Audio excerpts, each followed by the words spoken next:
Salut tout le monde et bienvenue dans ce 9 janvier 2023, le 9e jour de l'année qui va représenter le mois de septembre.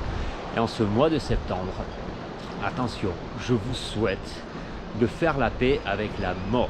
C'est parti.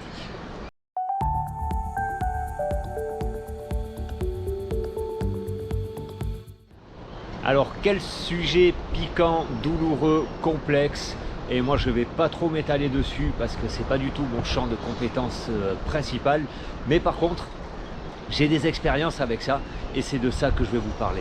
La mort, s'il y a bien une chose dont on est certain dans notre vie et qu'on peut affirmer, c'est que chacun va mourir.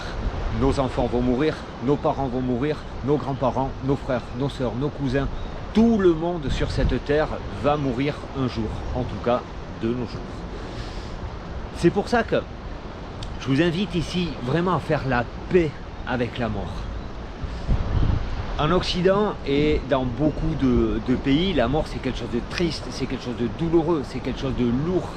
Et ça reste une croyance, parce que face à la mort, encore une fois, si on met 3000 personnes autour de ce sujet de la mort, il y en a d'autres qui vivent ça comme une libération, comme un passage ailleurs, comme une fête.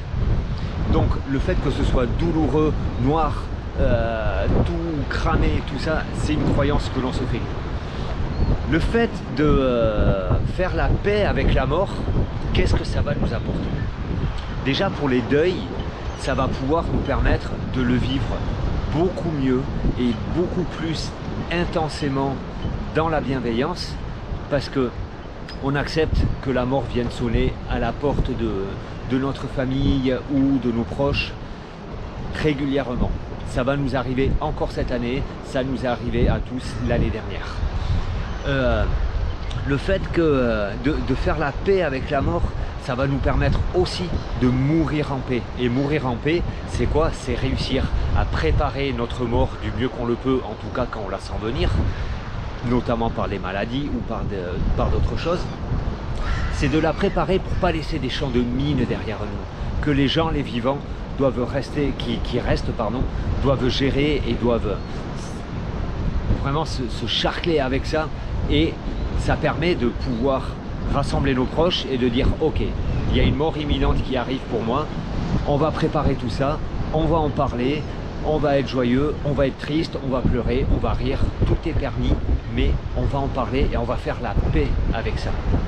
Faire la paix avec la mort, c'est aussi d'en vivre un deuil, c'est pouvoir le vivre de façon à ce que nous, notre vie continue. On a un deuil dans la famille, c'est ok, mais ma vie continue. Je vais vivre de la tristesse, je vais vivre ce que j'ai à vivre pendant un certain moment, mais continuer à être dans le regret permanent et se rappeler que la personne qui a disparu, elle était tellement importante et que je peux rien faire sans et que je suis rien sans et tout ça, et se rabâcher ça, et parfois forcer à se le rabâcher parce qu'une image sociale où on n'est pas triste quand on perd un proche, pardon, ça amène quelque chose où ouais, tu l'aimais pas trop que ça, Faire la paix avec la mort, c'est ça aussi, c'est accepter de pouvoir passer des bons moments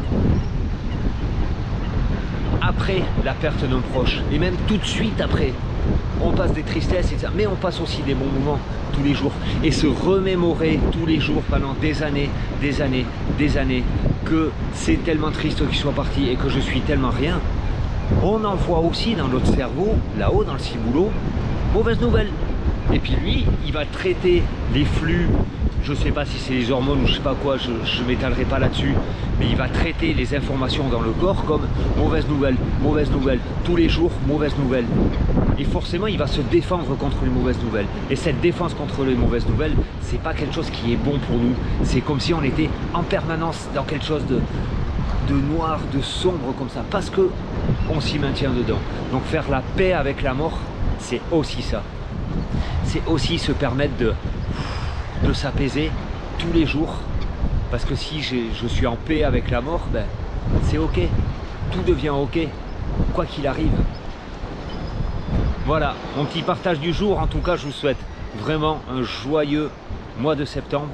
Et si jamais vous ne l'avez pas vu, je vous renvoie vers la vidéo numéro 210, tiens je vais la mettre ici, où justement, moi j'ai vécu un deuil en septembre 2022, mon beau-père qui était malade, qui savait qu'il allait mourir, et j'ai fait ma vidéo du jour avec lui, 4 jours avant son décès, et je vous invite à aller la voir si vous ne l'avez pas vue pour voir de quelle façon est-ce qu'il en parle et comment il vit sa situation.